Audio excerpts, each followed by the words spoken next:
नवी मुंबई व रायगड जिल्ह्यातील ताज्या बातम्या आणि घडामोडींसाठी सबस्क्राईब करा वादळवारा लाईव्ह चॅनल आणि दाबा बेल आयकॉन।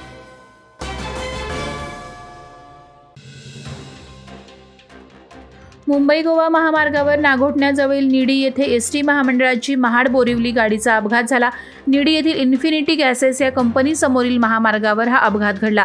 पेणवरून महाडकडे घरगुती सामान घेऊन जाणारा टेम्पो आणि एसटी यांच्यात झालेल्या भीषण धडकेत महाड वडवली येथील टेम्पो चालक विकास विश्वास सुतार वय 30 वर्ष गंभीर जखमी होऊन जागीच मृत्युमुखी पडला, तर टेम्पोतील एक व्यक्ती आणि महिला गंभीर तसंच एसटी मधील काही प्रवासीही जखमी झाले। महामार्गावर वाहनांची गर्दी वाढल्याने एकाच लेनवरून सुरू असलेल्या वाहतुकीमुळे हा अपघात घडल्याचा प्राथमिक अंदाज आहे।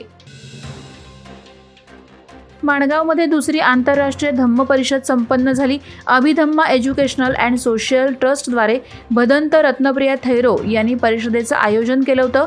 या परिषदेला माणगाव तालुक्यातील बौद्ध बांधव कमी संख्येने हजर राहिल्याने देशभरातील भिक्खू संघांनी नाराजी व्यक्त केली। यावेळी भदंत रत्नप्रिय थैरो यांनी सांगितलं की काही कार्यकर्त्यांनी सरसेनानी तसंच बौद्धजन पंचायत समितीचे सभापती आनंदराज आंबेडकर यांना भिक्खू विषय खोटे सांगून बौद्ध उपासकांना आणि उपासिकेला दम देऊन या धम्म परिषदेला जाऊ नका असं सांगितल्याचे पुरावे आपल्याकडे असल्याचं म्हटलं आहे।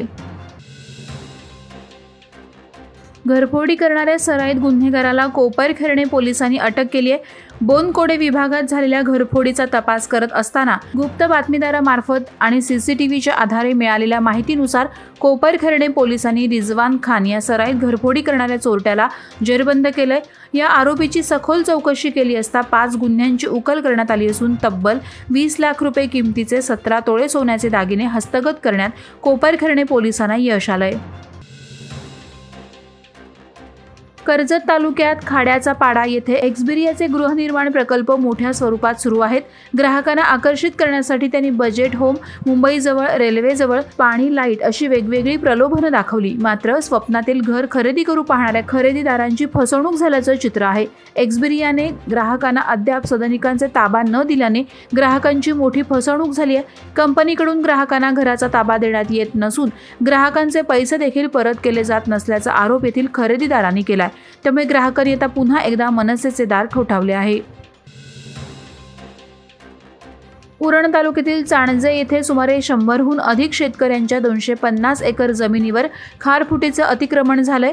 शिवाय शासनानं शेतकऱ्यांच्या जमिनीचा इतिहास न पाहता CRZ मध्ये दाखवल्याने स्वतःची शेती असून सुद्धा शेतकरी ही जमीन कोणाला विकू शकत नाहीत, तसंच या क्षेत्रात कोणतेही पीक घेऊ शकत नाही। अशा गंभीर समस्येमध्ये अडकलेल्या शेतकऱ्यांकडे लोकप्रतिनिधींसह सर्वच राजकीय नेत्यांनी दुर्लक्ष केलं। त्यामुळे शेतकऱ्यांनी चाणजे शेतकरी संघर्ष समितीच्या माध्यमातून बैठकीचं आयोजन केलं होतं। या बैठकीत मतदान न करण्याचा निर्णय घेण्यात आला। रायगडच्या मुरुड तालुक्यात अजित पवार गटाचा मेळावा संपन्न झाला। यावेळी मुरुड राष्ट्रवादी संपर्क कार्यालयाचे सुनील तटकरे, धनंजय मुंडे यांच्या हस्ते उद्घाटन संपन्न झालं। यावेळी शेतकरी कामगार पक्षाचे मनोज आप्पा भगत यांच्यासह असंख्य कार्यकर्त्यांनी राष्ट्रवादी काँग्रेस पक्षात जाहीर प्रवेश केला। या पक्षप्रवेशाने आगामी लोकसभा निवडणुकीच्या दृष्टीने अजित पवार गट राष्ट्रवादीला मोठी ताकद मिळणार आहे। या पक्षप्रवेश कार्यक्रमाला खासदार सुनील तटकरे, धनंजय मुंडे, मंत्री आदिती तटकरे, आमदार अनिकेत तटकरे आदी मान्यवर उपस्थित होते। 2 वेळा हिवाळी अधिवेशनात आंदोलन तर आझाद मैदानावर 3 दिवस लाक्षणिक उपोषण केल्यानंतर राज्य शासनानं बजेटमध्ये पोलीस पाटीलांच्या मानधनात भरघोस वाढ केली। याबद्दल पोलीस पाटील संघाची बाजू राज्य शासनाकडे मांडणारे कर्जत खालापूरचे आमदार महेंद्र थोरवे यांचं पुष्पगुच्छ देऊन आभार मानले। बजेटमध्ये राज्यातील पोलीस पाटलांचे मानधन 6,000वरून 15,000 एवढे करण्यात आले। त्यामुळे पोलीस पाटलांमध्ये आनंदाचं वातावरण आहे। याबाबत कृतज्ञता व्यक्त करत आमदार महेंद्र थोरवे यांच्या कार्यालयात जाऊन त्यांचे आभार मानण्यात आले। राजकारण असो की पत्रकारिता, सध्याची स्थिती खूप वाईट आहे। विरोधात बोलणं खूप अवघड झालंय। कोणी विरोधात बोललं त्याची कुंडलीच काढली जाते। मी छत्रपती शिवाजी महाराजांचा इतिहास वाचलाय, महाराजांचा गनिमी कावा मी वापरलाय, असे माजी मंत्री तथा आमदार बच्चू कडू यांनी म्हटलं आहे। महाराष्ट्र राज्य मराठी पत्रकार संघ मुंबईच्या वतीने चिंचवड येथे आयोजित राज्यस्तरीय पत्रकार अधिवेशनाच्या समारोप प्रसंगी ते बोलत होते। यावेळी रसायनीतील पत्रकार राकेश खराडे यांचा सन्मान करून त्यांची महाराष्ट्र राज्य मराठी पत्रकार संघाच्या रायगड जिल्हा उपाध्यक्षपदी निवड करण्यात आली। आंतरराष्ट्रीय महिला दिनानिमित्त rotary club of Rasayani Patalganga आयोजित स्त्री शक्ती पुरस्कार 2024 सोहळा मोठ्या उत्साहात पार पडला। यावेळी आरोग्य सेवा, शिक्षण, आदरातिथ्य, पर्यटन, फॅशन, मीडिया, मनोरंजन, वित्त, रिटेल उत्पादन, स्वयंसेवी संस्था, उद्योजकता इत्यादी क्षेत्रात काम करणाऱ्या प्रभावशाली आणि प्रेरणादायी महिलांना सन्मानित करण्यात आलं। या कार्यक्रमाचे प्रमुख पाहुणे चित्रपट अभिनेते संजय खापरे होते।